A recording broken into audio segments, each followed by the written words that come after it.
അസ്സാം വലൈക്കും dear friends. ഇന്നത്തെ നമ്മുടെ സ്പെഷ്യൽ നിങ്ങൾ ആരും ഇതുവരെയും ട്രൈ ചെയ്ത് നോക്കിയിട്ടില്ലാത്ത ഒരു അടിപൊളി വെറൈറ്റി റെസിപ്പിയാണ്. നമ്മുടെ ഈ വീഡിയോ കണ്ടുകൊണ്ടിരിക്കുന്ന സമയത്ത് നിങ്ങൾക്ക് ഇഷ്ടപ്പെടുകയാണെങ്കിൽ ഒന്ന് ലൈക്ക് ചെയ്തേക്കണേ. അതുപോലെ തന്നെ നമ്മുടെ ഈ ചാനൽ ആദ്യമായിട്ട് കാണുന്നവരും ഇതുവരെയും സബ്സ്ക്രൈബ് ചെയ്യാത്തവരും പ്ലീസ് ഒന്ന് സബ്സ്ക്രൈബ് ചെയ്തേക്കണേ. ഞാനിടുന്ന വീഡിയോസ് ഉടനടി കിട്ടുന്നതിനായി സബ്സ്ക്രൈബ് ബട്ടന്റെ തൊട്ടടുത്ത് കാണുന്ന ബെല്ലൈക്കൺ കൂടി ക്ലിക്ക് ചെയ്തിട്ട് ഓൾ എന്ന ഓപ്ഷൻ എനേബിൾ ചെയ്യാനും മറക്കല്ലേ. ആദ്യം തന്നെ ഇതിനായിട്ട് ഒരു ബൗളിലേക്ക് 2 കോഴിമുട്ട പൊട്ടിച്ചത് ഒഴിച്ചു കൊടുക്കുക. റൂം ടെമ്പറേച്ചറിലുള്ള മുട്ട വേണം എടുക്കാനായിട്ട്. അഥവാ നമ്മൾ ഫ്രിഡ്ജിലൊക്കെ വെച്ചിരിക്കുന്ന മുട്ടയാണെന്നുണ്ടെങ്കിൽ കുറച്ച് സമയം പുറത്തെടുത്ത് വെച്ച് അതിൻ്റെ തണുപ്പെല്ലാം മാറി റൂം ടെമ്പറേച്ചറിലായിട്ട് വേണം മുട്ട എടുക്കാൻ. ഇനി ഇതിലേക്ക് ഒരു 2 ടേബിൾ സ്പൂൺ പഞ്ചസാര ഇട്ട് കൊടുക്കാം. പൊടിക്കാത്ത പഞ്ചസാരയാണ് എടുത്തിട്ടുള്ളത്. പൊടിച്ച പഞ്ചസാര ആയാലും കുഴപ്പമൊന്നുമില്ല. നന്നായിട്ട് ഇതൊന്ന് ബീറ്റ് ചെയ്തെടുക്കാം.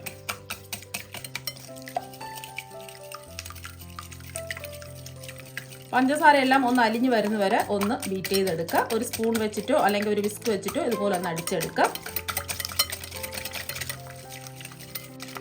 അപ്പോൾ പഞ്ചസാര എല്ലാം അലിഞ്ഞ് വന്നിട്ടുണ്ട്. ഒരുപാട് അങ്ങ് പതപ്പിക്കേണ്ട ആവശ്യമൊന്നുമില്ല. ജസ്റ്റ് ഒന്ന് പഞ്ചസാര എല്ലാം അലിഞ്ഞ് ഒന്ന് അടിച്ചെടുത്താൽ മതിയാകും.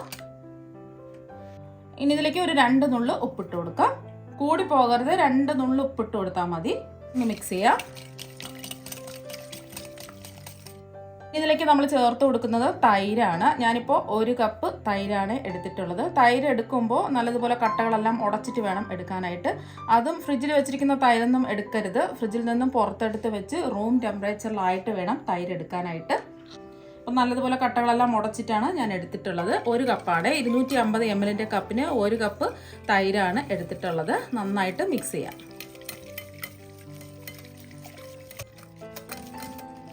അപ്പോൾ അതുപോലെ തന്നെ അധികം പുളിപ്പുള്ള തൈരും എടുക്കരുത്. ഒരു മീഡിയം പുളിപ്പ് മാത്രമേ ആവാൻ പാടുള്ളൂ.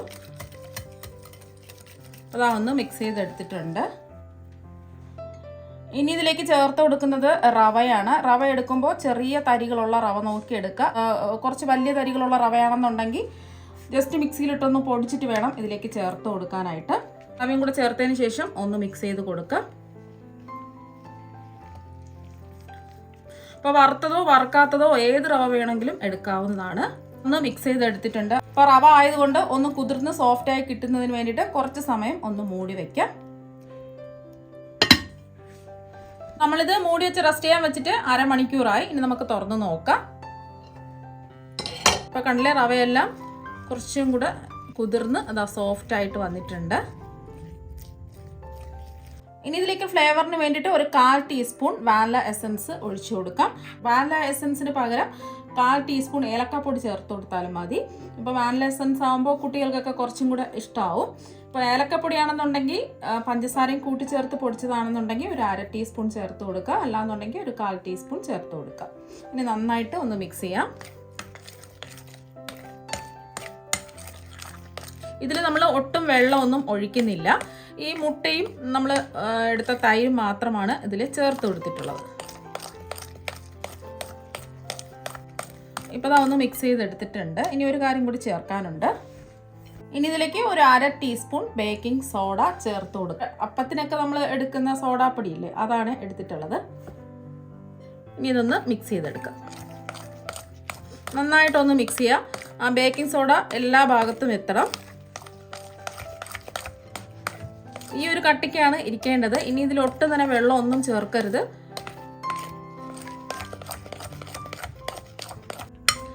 ഇപ്പം നന്നായിട്ട് ഒന്ന് മിക്സ് ചെയ്ത് എടുത്തിട്ടുണ്ട്. ഒട്ടും തന്നെ കട്ടകൾ പോലെ ബേക്കിംഗ് സോഡ കിടക്കരുത്. ആ ഒരു രീതിക്ക് നന്നായിട്ട് മിക്സ് ചെയ്തെടുക്കാം. ഈ ഒരു രീതിക്കാണ് നമ്മുടെ ഈ ബാറ്റർ റെഡിയാക്കി എടുക്കേണ്ടത്. ഇനി നമുക്ക് അടുത്തതായിട്ട് വേണ്ടത് ഒരു പൈപ്പിംഗ് ബാഗാണ്. 1 കപ്പിൻ്റെ ഉള്ളിലേക്ക് ഇതുപോലെ ഒന്ന് വെച്ച് കൊടുക്കാം. അപ്പം കോരി നമുക്ക് ആ ബാറ്റർ ഇട്ട് കൊടുക്കാൻ എളുപ്പത്തിന് വേണ്ടിയിട്ടാണ് ഇങ്ങനെ ചെയ്യുന്നത്. ഇതുപോലത്തെ പൈപ്പിംഗ് ബാഗ് ഉണ്ടെങ്കിൽ പൈപ്പിംഗ് ബാഗ് എടുക്കുക. അല്ലാന്നുണ്ടെങ്കിൽ സാധാരണ പാലൊക്കെ വാങ്ങുന്ന കവറൊക്കെ ഉണ്ടല്ലോ, അല്ലെങ്കിൽ എണ്ണയുടെ കവർ, അപ്പോൾ ഏതെടുത്താലും മതി. അത് നല്ലോണം ക്ലീൻ ചെയ്ത് ഉണക്കിയതിന് ശേഷം എടുക്കാം. ഇതിലേക്കാണ് നമ്മുടെ ബാറ്റർ ഇട്ട് കൊടുക്കാനുള്ളത്.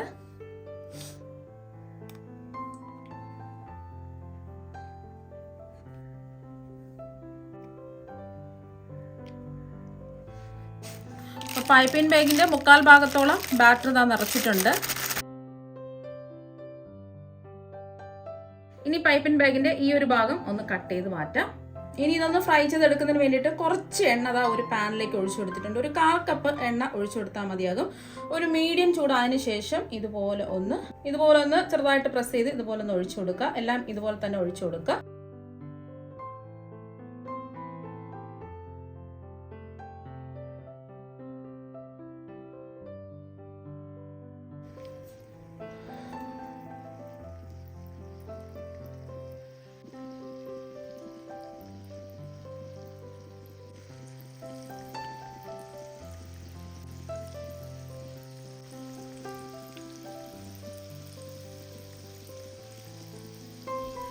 നമ്മുടെ പാനിൻ്റെ വലിപ്പത്തിനനുസരിച്ച് എത്ര വേണമെങ്കിലും റെഡിയാക്കി എടുക്കാം.